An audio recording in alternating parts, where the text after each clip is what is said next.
I'm here with Sandra. I'm going to let her start off by giving us a little 1-minute bio about who you are and what your business is and what you do.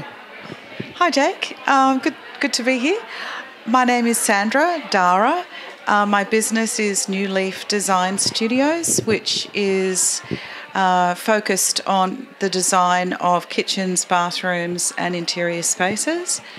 I do renovations and new builds, but mostly renovations, and in the residential sector more so than commercial.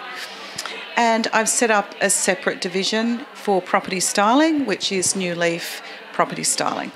Okay, and New Leaf Property Styling, how long have you been, or how long has that been in business or as a side kind of project for you? Well, New Leaf Design Studios has been going for about 10 years now, and during my journey with interiors, I saw that property styling was an area that I could start to focus on.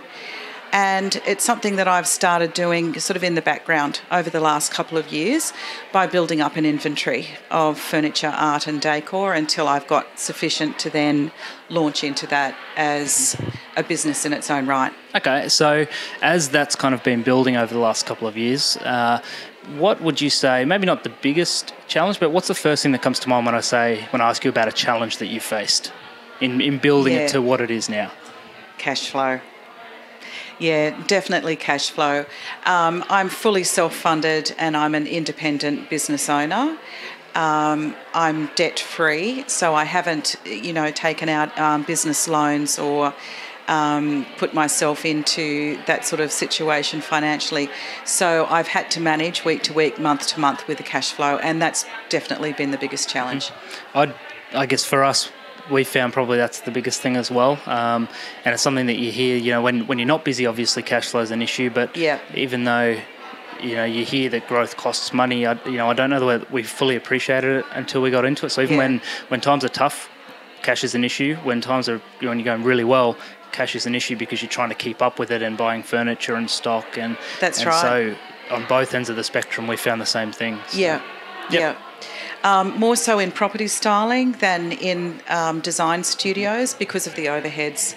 I've got the overheads of warehouse storage and maintenance of my inventory, and so profits have gone straight into purchasing inventory, and so on we go. That's when you're in the growth phase, that's the case, isn't it? Okay, last question I have for you was, for someone who's either just starting out in the property styling industry or thinking about it, what's one bit of advice that you might share with them that you wish you'd heard when you were starting out or had known early in the kind of process?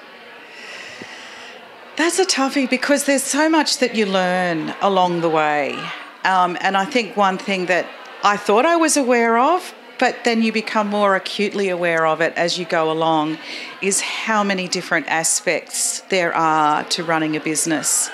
It's not just the nature of the business itself that you need to be an expert in and love, but especially as a sole business owner, you have to be good at accounting and marketing, and you wear so many different hats.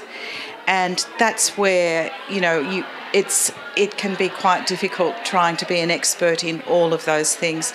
So I would probably say my best advice would be to look at your business in those broad aspects before you go into it, and think about those areas that you need to engage other experts to help you in. Yep, perfect. I like that answer. And then the final one, which is the easiest, is if people want to reach out to you or follow what your journey, what you're doing, what's the best way to do that?